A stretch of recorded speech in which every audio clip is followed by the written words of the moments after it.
저는 5년을 취준생으로 있다가 겨우 얼마 전 취업에 성공을 했는데요. 집에서 지하철과 버스를 타고 2시간이 훨씬 넘게 걸리는 곳이었지만 저는 출근을 하기로 했고 한 달 정도 만에 권고사직으로 인해 회사를 나왔습니다. 거리가 너무 멀어서 한 달 동안 5번 정도 지각을 한 것이 권고사직의 이유였는데요. 저희 회사는 8시 30분까지 출근을 해야 하는 곳이었고 저는 거의 첫 차를 타고 출근을 했지만 교통 상황 때문에 어쩔 수가 없었습니다. 저도 정말 노력했는데 더 기회를 줄 수는 없었을까요? 다시 회사를 들어갈 수 있는 방법은 없을지 속상한 마음에 사연을 보내봅니다. 일단 어렵게 취업에 성공을 하셨고 정말 첫 차를 타고 열심히 이제 갔지만 부득이하게 조금 지각을 몇 번 하셨다라는 말씀을 해주셨고요. 결국 권고사직으로 인해 회사를 나오시게 됐다라는 이제 말씀을 해주셨는데요. 변호사님은 이 사연 좀 어떻게 보셨나요? 딱 사회초년병인 게 티가 나죠.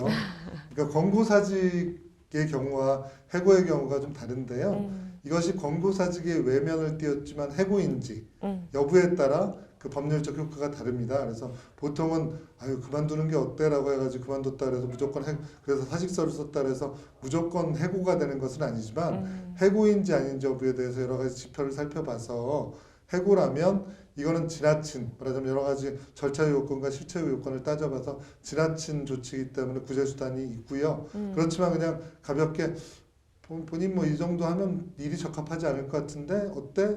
그만두는 게 어때? 이렇게 얘기했는데 강제성이 없는 상태에서 본인은 사표를 쓰고 나왔다 라고 하면 권고사직이라서 권고사직은 그냥 사직이거든요. 비록 권고가 붙지만 그래서 실질이 해고에 이르지 않는다면 그렇다면 결국은 구제수단이 없다라고 할 것입니다. 구체적으로 살펴봐야겠죠. 네, 일단은 상담자분께서 느끼기로는 뭔가 회사에서 지각한 거를 이유로 삼아서 회사를 좀 나가라라고 이야기를 했고 본인은 거기에 이제 등 떠밀려서 나오게 됐다. 나는 해고를 당한 것이다라고 좀 생각을 하시는 것 같기도 한데 일반적으로 봤을 때 이렇게 지각을 했다. 이것이 해고의 사유가 될 수 있을까요?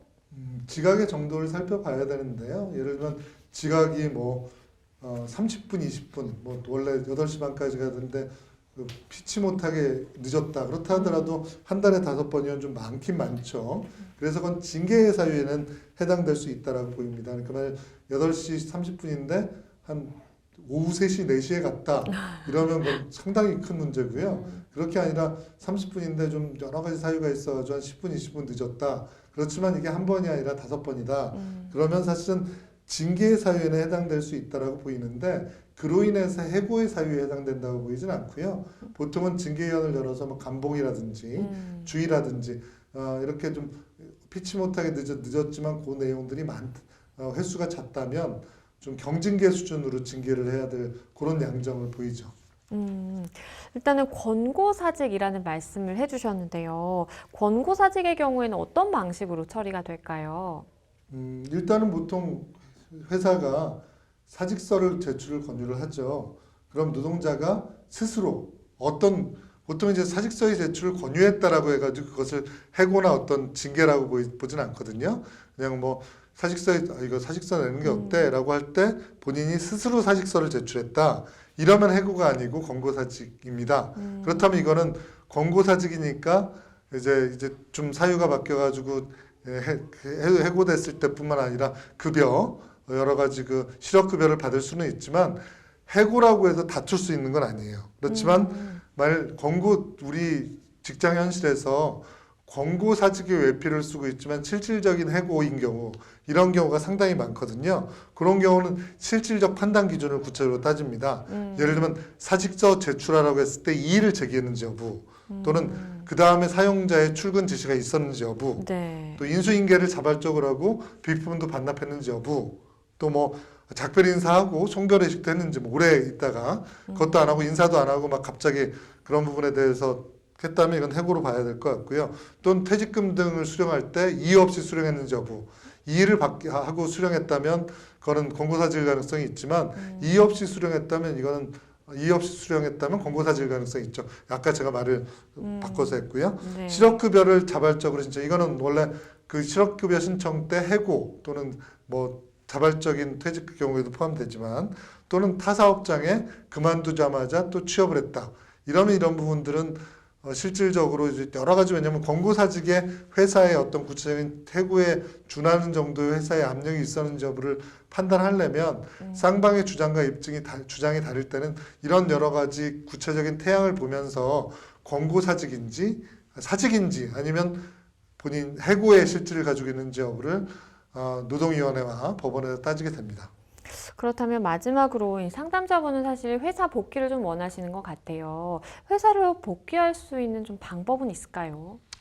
일단 아까 말씀드린 대로 만약 회사에서 가볍게 그만두는 게 어때라고 했는데 본인이 아무런 의사 없이 아무런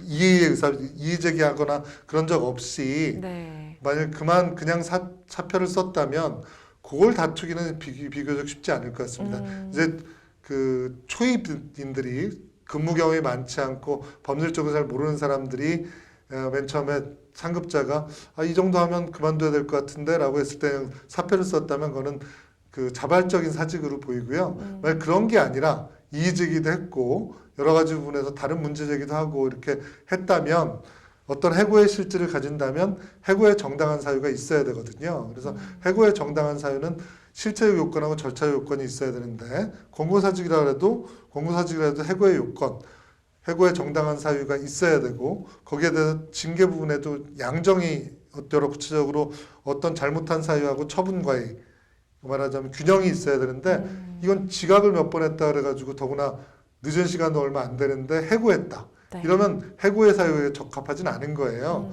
그렇기 때문에 그런 경우는 만일 해고무효 소송으로 들어가거나 또는 거기에 대해서 지방노동위원회에 부당해고 구제 신청, 해고무효 소송, 확인 소송은 민사소송으로 그거는 그 관할 지방법원에다 제기할 수 있고요. 여기 기한이 없습니다. 그리고 그거 말고 지방노동위원회에 구제 신청을 하는 부당해고 구제 신청은 90일의 어떤 요건이 있는데 이렇게 둘 중에 하나의 또는 두 개를 병행해서 할 수도 있고 그렇게 진행해서 구제를 받을 수 있습니다. 단지 여기에서 권고사직의 외피를 쓰고 있기 때문에 이렇게 구제 신청을 하거나 소송을 할 때 이것이 권고사직의 실질인지 해고의 실질인지 여부를 지방노동위원회나 법원에서 같이 판단하고요. 그 다음에 해고의 실질이 있다라고 하면 해고의 요건, 절차 요건으로 문서로 통지했는지 실체 요건으로 균형, 말하자면 잘못한 지각과 구체적인 어떤 해고와의 연관성뿐만 아니라 균형, 양정의 균형이 있는지를 살펴보기 때문에 만약 이것이 해고의 실질을 가진다고 하면 해고는 무효가 될 가능성이 높고요. 근데 그냥 상대방이 가볍게 얘기하는데 본인이 뭐 불감청 고소원이라고 그러죠. 그냥 내가 알아서 써줬다. 내가 알아서 사표를 냈다라고 한다면 구제받기 힘들 것 같고요. 네, 변호사님께서 말씀해 주신 것처럼 이것이 실질적으로 봤을 때 이제 해고인지 권고사직인지 그래서 이걸 두 가지를 구분을 하는 게 좀 가장 필요한 것 같고요. 그에 따라서 대응 방법도 좀 달라지겠다라는 말씀을 드리겠습니다.